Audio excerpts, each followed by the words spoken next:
নমস্কার বন্ধুরা, welcome to my channel. বন্ধুরা, এখন আমি যে কমলা লেবুগুলো আপনাদের দেখাচ্ছি এগুলোর নাম হচ্ছে ছাতকি কমলা। এই ছাতকি কমলার কাছে এবছর প্রথম ফল এসেছে এবং সেগুলো নেহাত কম সংখ্যায় নয়। যদিও গাছে যখন ফুল এসেছিল তখন এর সংখ্যা অনেক বেশি ছিল, কিন্তু ধীরে ধীরে সেগুলো বিভিন্ন কারণে ঝরে পড়েছে। তারপর এই কয়েকটি কমলা লেবুই কিন্তু রয়েছে গাছে, তবে সেগুলোকে নেট দিয়ে ঢেকে ফেলা হয়েছে যাতে পোকামাকড় এবং পাখির থেকে আড়াল করা যায়। এরপর দেখুন কয়েকটা কমলা লেবু যেগুলো ভালোভাবে ম্যাচিওর হয়েছে সেগুলোকে এবার তুলে ফেলবো।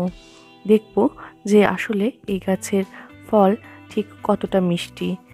শীতকালের ফল এই কমলা লেবু, সেটাও বাড়িতে গাছ লাগিয়ে যদি নিজে নিজেই হারভেস্ট করতে পারি তার থেকে আনন্দের আর কি হতে পারে। এখন এইভাবে কয়েকটা কমলা লেবু গাছ থেকে তুলে নিচ্ছি, কারণ এবার টেস্ট করে দেখব এই কমলা লেবুটি ঠিক কতটা মিষ্টি নাকি আবার টক। আপাতত এই 5টা কমলা লেবু তুলে ফেলেছি। এই ছাতকি কমলা লেবুগুলো দেখতে কি সুন্দর, মনে হচ্ছে যেন পুরো একেবারে বাজার থেকে কিনে আনা কমলা লেবুর মতো। এবং এক একটার সাইজও দেখুন বন্ধুরা বেশ বড়, এবং রঙও কিন্তু ভালোই এসেছে, দেখে তো মনে হচ্ছে ভালোই ম্যাচিওর হয়েছে, তাই এগুলো তুলে ফেললাম। দেখুন বন্ধুরা, এক একটা সাইজ পুরো আমার হাতের সমান।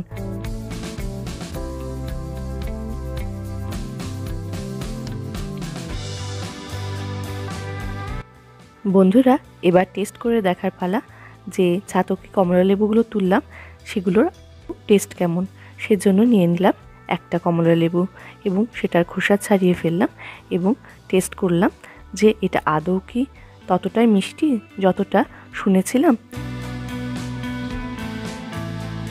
বন্ধুরা, বাড়িতে লাগানো কমলা লেবু গাছ থেকে যে এত মিষ্টি এবং জুসি কমলা লেবু পাবো আশাও করিনি। সত্যি এই ছাতকি কমলা লেবুর সাইজ যেমন সেরকমই এটার টেস্ট, দুটোই অনবদ্য। বন্ধুরা, আজকের পর্যন্ত এতটুকুই, পরের ভিডিওতে আবার দেখা হবে। ধন্যবাদ।